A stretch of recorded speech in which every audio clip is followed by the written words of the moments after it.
नमस्कार, news mall 18 मध्ये आपलं सगळ्यांचं स्वागत। मी प्रियंका पाटील शेळके।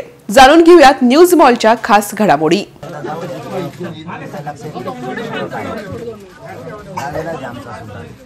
त्याला जर तसं करायचं असेल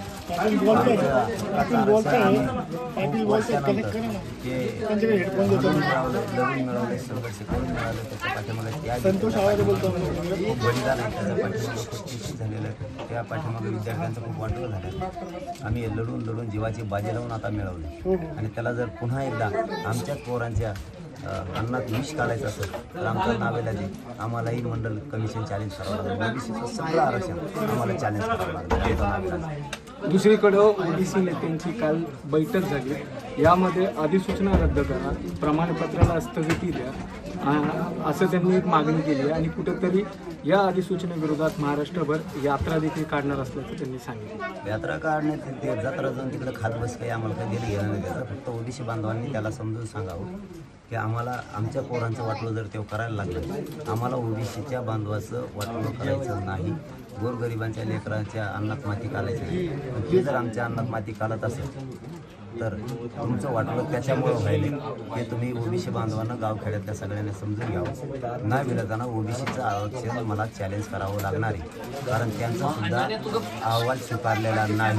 आम्हाला ते सुप्रीम कोर्टाच्या निदर्शनास आणून द्यावं लागेल आणि त्यांचंही पूर्ण देशातलं 27% आरक्षण रद्द होऊ शकतं। हे फक्त त्याच्या एकट्यामुळं इतक्या लोकांचं वाटलं होऊ शकतं। आमच्या हक्काचंही आमच्या नोंदी सापडल्यात, त्यामुळं आम्ही ओबीसी आरक्षण आले। त्यामुळं आमच्या याच्यात त्यांनी माती काढण्याचा प्रयत्न करू नये की ओबीसी गावखेड्यातल्या बांधवांनी त्याला समजून सांगावं। नसताना विरोधानं ओबीसी आरक्षणाच्या विरोधात आम्हाला याचिका दाखल करून ते आरक्षण रद्द करावं लागणार आहे आणि ते रद्द होणार आहे। पाटील, आता याच्यामध्ये भुजबळांचं म्हणणं आहे की सरकारने दबावाखाली निर्णय घेतलाय। सरकार म्हणजे का लहान लेकरू आहे का म्हणून दबाव आला आणि ते घाबरलं नाही घेतलं। रास्त मागणी आणि संख्या तशी, संख्या करोडाची, याचा अर्थ सरकारनं वेदना ओळखल्यात लोकांच्या आणि नोंदी शासकीय सापडल्यात। याचा अर्थ मराठा समाज हा ओबीसी आरक्षणात। सरकार काय येडे बारीक लेकरू त्याला दबावात आणायला? काय पण बोलतं ते ओबीसीचा गोरगरिबांचा वाटोळं करून टाकेल, त्यांचंही आरक्षण रद्द करून टाकेल तो, त्याशिवाय तो गप्प बसत नाही। कारण तो संपलेला आहे, त्याचं पूर्ण कुटुंब त्यांनी संपवलंय। असंच करून करून लोकांचं खाऊन आता तो जेल भोगून आलाय। हे सगळे लेकरं त्याच्या घरातले पाठवीन आणि ओबीसी बांधवातले गावखेड्यातले लेकरं सुद्धा ते उपाशी मारीन आरक्षण रद्द करून, कारण त्याचं हे आरक्षण रद्द होऊ शकतं। मग आता याच्यामध्ये कुठेतरी ओबीसी मध्येच दोन गट पडताना दिसत आहेत। ओबीसीच्या आरक्षणामध्ये मराठा हा वाटेकरी झाला असं भुजबळांचा आरोप आहे, तर दुसरीकडं ओबीसी महासंघाचे अध्यक्षच त्याला विरोध करताय, कसं बघताय याकडे? नाही, त्यांचं बरोबर आहे तायडे भाऊंचं, कारण त्यांचं असं तायवाडे यांचं असं म्हणणं आहे की त्यांच्या नोंदी सापडल्या, त्यांना द्यावं लागणार आहे। तुम्ही किती विरोध केला तरी मराठी आरक्षणात जाणार आहे, त्याच्यापेक्षा विरोध न केलेलाच बरा ना। आणि याचं उलटं असतं, कधी खरं असलं तरी खोटं म्हणायचं। म्हणजे लोकांची जमीन असली तरी हे म्हणतो माझीच, काही दिवसानं ते कशावर बी म्हणणार हे माझंच, आणि थोड्या दिवसात ते पागल होणार, एखाद्या टुप्पवर जातं का काही इतकं बधीर झालंय ते कशावर काहीही म्हणतो येते, त्याला कळत नाही कशाकडे ओबीसी बांधव, त्याला माहिती आहे हे वाद लावीन आता 100% वाद लावणार ते, आणि तो मोकळा होणार आहे बाजूला राहून। कारण ओबीसी त्यांनी जर आमचं चॅलेंज केलं तर आम्हाला नाही वेळा जाणं ओबीसी आरक्षण चॅलेंज करावं लागणार आहे। आणि ओबीसी बांधव हुशार आहे, त्यांना माहिती ओबीसी आरक्षण चॅलेंज होतंय, ते पण उडणार, कारण आमच्याच लेकराकडे झालं आम्ही कसं विचार करायचा त्यासाठी त्याला समजून सांगा। मग ओबीसीचे छगन भुजबळ सरसकट निर्णय झाला नाही, आज फडणवीसांचं स्टेटमेंट आहे, त्याच्यावर काय सांगा? त्यांचं स्टेटमेंट मी नाही ऐकलं, परंतु ज्यांची नोंदी मिळाल्या ते 57 लाख मराठ्यांचं तर आज या आंदोलनामुळे कल्याण झाले। 57 लाखाच्या परिवाराला 5-5 जरी दिले तरी 2 करोड मराठा आजच आरक्षणात गेलेला आहे। आता राहिले नोंदी मिळाल्या नाहीत ते, त्यांच्यासाठी सगळ्या सोयऱ्यांचा त्या मराठ्यांसाठी कायदा पारित झालाय। सगळ्या मराठवाड्यासह महाराष्ट्रातले सगळे मराठा आरक्षणात झाले, 100% खात्रीने सांगतो। छगन भुजबळांचं आता कुठेतरी नारायण राणे देखील विरोध करतायत, सरकारने घेतलेला निर्णय याला असहमती त्यांनी दर्शवली आहे। तसंच त्यांनी ट्विट पण केलं होतं आणि पत्रकार परिषद पण घेतली, कसं बघतात नारायण राणे स्वतः? याचा अर्थ असा मराठ्यांनी समजायचा की हा कायदा पोरं मुंबईला गेले ही सोपा नाही, की कायदा बनवून आले त्याचा अर्थ हा कायदा मोठा आहे।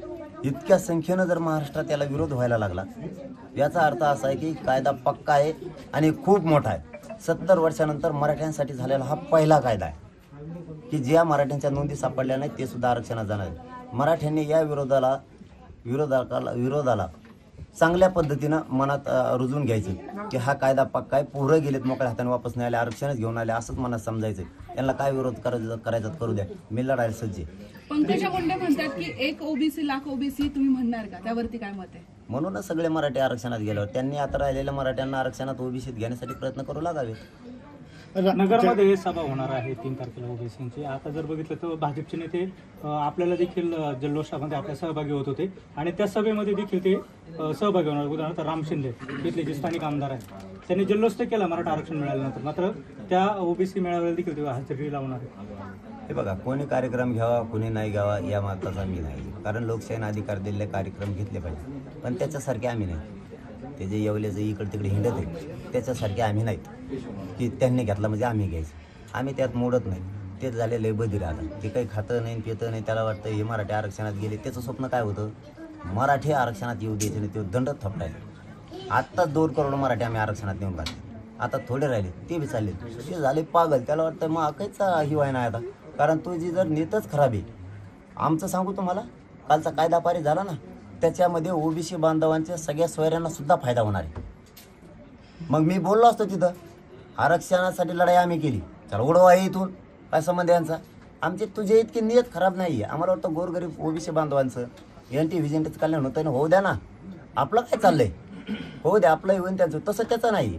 त्यामुळे ते झालेलं आहे पागल.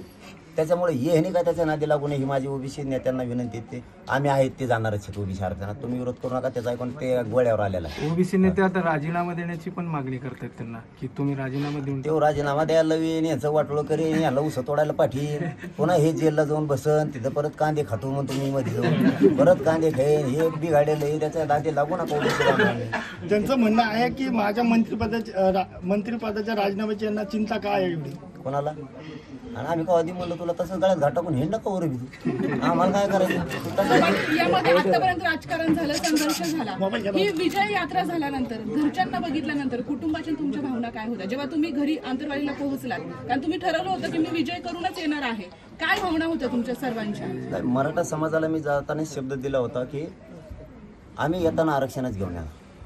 आरक्षण घेऊन येणार म्हणजे ज्या सगळ्या सोयऱ्यांचा कायदा आम्हाला अपेक्षित होता तो घेऊन येणार. आम्ही तो घेऊन आलो. आता फक्त अंमलबजावणी राहिली. आम्ही समाजानं गुलाल उधळला. परंतु मी कालही सांगितलं, परवाही सांगितलं आणि मुंबईमध्ये सुद्धा सांगितलं.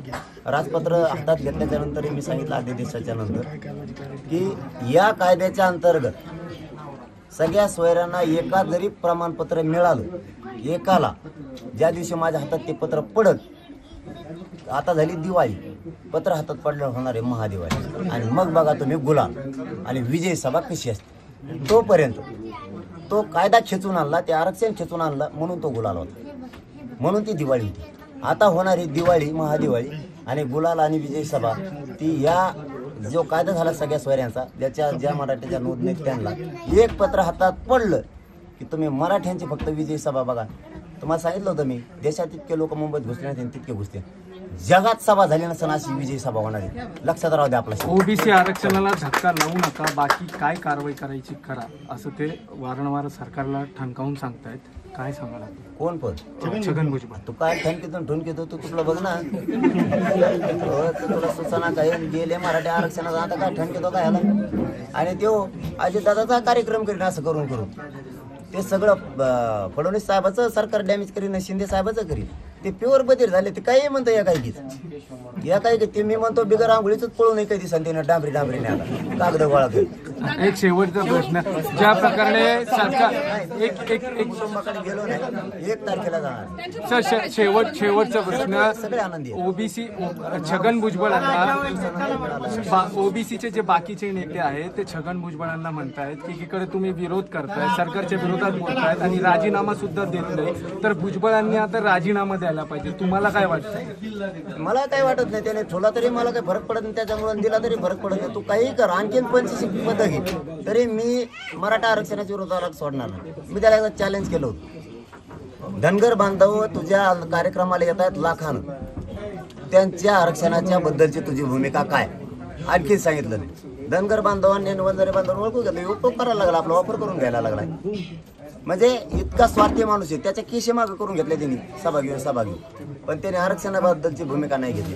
त्यामुळे काय टेन्शन घ्यायची गरज नाही आम्हाला त्याची. किती मंत्री होय मला तो राष्ट्रपती बी झाला तरी त्याला सुट्टी नाही. मराठा आरक्षणच मिळवणार आणि ते बी मिळवलंय. आता राहिले अंमलबजावणी. हे साधा विषय आमच्यासाठी, ते आम्ही मिळवणार आणि विजय सभा घेऊन गुलाल पुन्हा उधळणार आणि पुन्हा महादिवाळी होणार. धन्यवाद. सरांच्या घरी तुम्ही आलेला आहात, किती मदत झाली होती? कारण या नोंदी शोधण्यासाठी खूप मदत झाली त्यांची. त्यांनी जिथं सापडत नाही, जिथं नाही म्हणले की तिथं ते घुसलेच. एखादा म्हणला की इथं नाही नोंदी नाही सापडत, त्याने ते सापल्याच म्हणून सापडले. कारण आम्हाला सगळ्या टीमला हे आंदोलन बिहानात चॅलेंज स्वीकारायची सवय. एखादा म्हणलं का आम्हाला पहिले म्हणायची मराठा आरक्षण मिळत असतं का, हे काही सांगत मग चॅलेंज स्वीकारायची सवय आम्हाला. चॅलेंज स्वीकारला आरक्षण आणून दाखवू. 57 लाखाला आतापर्यंत दिले, आता राहिलेल्या सगळ्या करोड मराठाला आरक्षण द्यायला. तशी आम्हाला सवय. ते तर पुढे नोंदीत नाही म्हणलं की ही पिशी घेऊन निघालेच. शहरातल्या गर्दीला वैतागले आहात? निवांत शांत निसर्गरम्य ठिकाणी जायचंय आणि तेही अगदी कमी अंतरावरती. चला तर मग शहरापासून फक्त 10 मिनिटाच्या अंतरावरती असणाऱ्या हॉटेल न्यू श्यामला एक वेळ अवश्य भेट द्या. Hotel new Shyam family restaurant, birthday party, kitty party, भिशी पार्टीच्या ऑर्डर स्वीकारल्या जातील.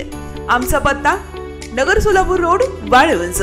शहरापासून 10 मिनिटाच्या अंतरावरती veg non veg family restaurant hotel new Shyam. एक वेळ अवश्य भेट द्या.